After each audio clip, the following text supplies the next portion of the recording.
But we, of course, our hearts and our prayers go out to the people of Uganda and, of course, the rest of East Africa. And we hope that it can be contained and controlled. And we have better stories and, from those regions in about a week or 2 weeks' time. Of course, we'll continue to report these things. Let's move the conversation to West Africa now, of course, in Nigeria, where the Bayelsa State Governor, Senator Douye Diri, has urged Nigeria's federal government to declare a national emergency on the ravaging flood that has devastated lives and property in the state and other states in the country. Diri made the appeal at an Emergency Security Council meeting in Yenagoa, the state capital, aimed at brainstorming with heads of various security agencies to assess the situation holistically and seek ways to mitigate the impact of the natural disaster. The governor lamented the magnitude of this year's flooding, which he noted had surpassed that of 2012. Let's now bring in Joe Hansen to discuss this further with us. Good morning, Joe, and thank you for joining us this morning on the show. Now, several communities in Bayelsa and Anambra Delta have been hit by these floods. Let's talk about the extent of damage and what sort of intervention is needed at the moment. Well, the extent of damage is very large, huge. You could put it any way you want to describe it. And it's still a point where Nigerians are indeed wondering why a state of emergency has not been called by either the president or the governors of these states that are actually faced with the flooding. Now, don't forget, this flooding is caused by a result of rains that have been outpouring non-stop. Also, the opening of the dam from Cameroon, which seems to have contributed a whole lot to this flooding. A lot of lives have been lost in between. Also, damages have been caused that will see a lot of people lose their homes, their loved ones. Kano is the order of the day. Livelihoods has changed. And of course, farms have been destroyed. So food, things like having food, farmlands, also being able to farm, the farmers, and not forgetting to providing food from one area of the community to another seems to be in a serious problem. Well, decadence is also the order of the day. Lifestyle has changed completely as we speak. It's quite surprising that on this part of Nigeria, West Africa, we have other people who are living their lives normally where they wake up early in the morning, come to work, carry out their duties, and then go back home. But in these areas that have been affected by the floods, it's not the same. There's also a serious case of the fact that IDP camps have also been affected as well. Over 15,000 plus people have been displaced, and the numbers are still increasing. So question is, where do people go to? Take, for instance, a state as Niger State, where you did have a lot of people who ran away from the insecurity that was taking place in the northern part of Nigeria, and they were seeking relief, to say, so that they can actually have where to bury their heads, live their lives again, and start to build up once more. But these ones have actually had to run away from the insecurity or the insurgency taking place in the northern part of Nigeria. And here they are, they've got into a certain area, the IDP camps, and they are faced with flooding. So there is indeed a call for this humanitarian crisis to be looked into. As a matter of fact, the governor is right. There should be a state of emergency declared. But what else can we say? The political situation or the atmosphere has taken place as being the number one, where other things related to human lives and such of this situation has been pushed or moved to the back burner, if you put it that way. For context, of course, flooding is blamed on the opening of the Lagdo Dam in Cameroon, which of course led to the flow of these massive amounts of water into Nigeria. But another point, that I would make, besides the fact that Nigeria itself, has a large share of the blame, because I remember many years ago when this dam was being built, the Nigerian government was also meant to build its own part of the dam, but they failed to do so. And that's why, whenever, Cameroon opens their dam, it flows into Nigeria and causes this flood. This has happened almost every year for a long time, for a really, really long time, yes. But aside, the failure of the Nigerian government to do that, some other thing that I should mention is that the dam was opened on the 13th of September.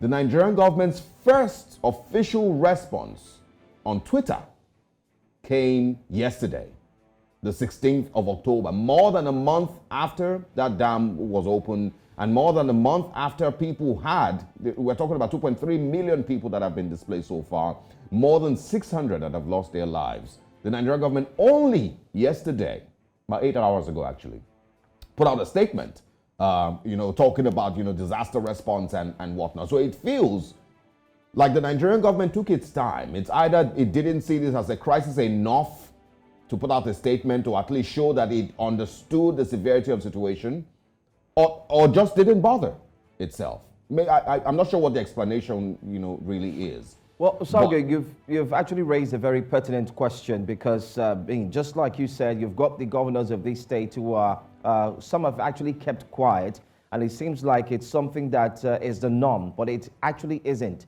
The truth is, yes, it got into effect as early as in September, but let's also face the fact that there were few mentions here and there, so we might as well say yes, but these mentions were made in whispers. When we say in whispers, they were not something that were actually exacerbated. Rather, they were just mentions, oh, there is flooding in this certain area and so on.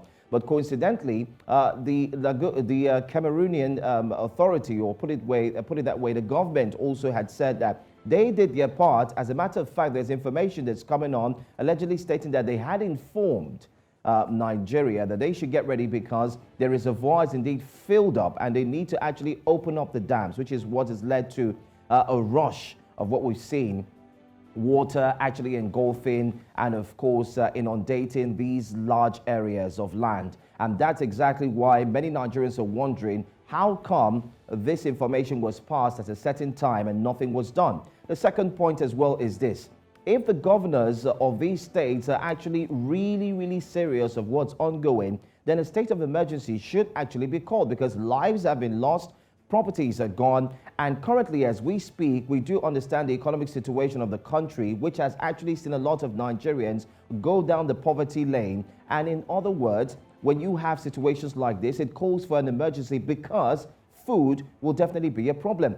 However, a press release was indeed pushed out not too long ago, a few hours back, where the federal government has mentioned that they already are trying to reduce the impact of this flooding. They've been able to send in food, nylon mats, treated mosquito nets, cartons of bathing soap, and so on and so forth. And mind you, while these things were being done, the displacement is still ongoing. And let's also bring this to clear perspective, especially to all our viewers. This flooding is not going to stop anytime soon. It has been projected to stop at the end of November. And today is just 17th of October. So if you put it that way, we have very closely to about 30 days or more, and we're still going to see a lot of displacements. People will have to find a place to go to, clothing, shelter, food. So it's indeed a serious situation that should be heightened and should be taken care of. This is probably the worst, that it has, got into, because we've seen these things happen every time. And I just wanted to put the details also out there. The agreement was had in 1980 or 1982 actually. It was meant to be the Dasin Hausa Dam that was meant to be built in Adamawa, to provide 300 megawatts of electricity and also help with, balancing out, the Cameroonian Lagbo Dam. It's sad. It's really sad. I mean, 1982 to 2022 is, I think, 40 years, if my math is correct. And unfortunately, this supposed shock absorber in the form of Dasin Hausa is not yet complete. We have reports that it's 90% completed. Question is, are we ever going to see it complete? Isn't that some form of conversation that should make the front lines? We're talking elections, we're talking politics, but it seems that the welfare of the Nigerian people has taken backseat and politics has taken front seat. Let's talk about some other sustainable solutions to mitigate the effect of flooding in the Niger Delta. We also know that they got into an agreement, I think in 2019, if I'm correct, where they said that they would be informed before the dam is opened. They, of course, I'm certain, got information about the dam being opened. Nothing has been done. The flooding is still happening. What measures can we really take to, contain the effect of this flood? Saying as we don't see this dam getting completed anytime soon, or we don't know. Well, doesn't it shock you as well to note that some of the residences have come out to say that this is not the first time? And now that is indeed worrisome. I mean, look at this video. It's worrisome because if you have residents who say, oh, the dam, okay, yeah, this is not the first time, but maybe it has not been this very loud, if we put it that way, where everyone is starting to turn their attention or divert their attention towards this. Aside from News Central, of course, a Pan-African news channel, which we are, beaming the touchlight and spotlighting everything, it's also sad that the local news media channels are keeping mute on this situation. Of course, like we said, attention is now focused more on the elections. Take a look at the graph you can find on your screen there. Now, that graph was, of course, gotten from the satellite vision, which shows how the dam that was actually opened from Cameroon is segueing and moving down towards these parts of Nigeria.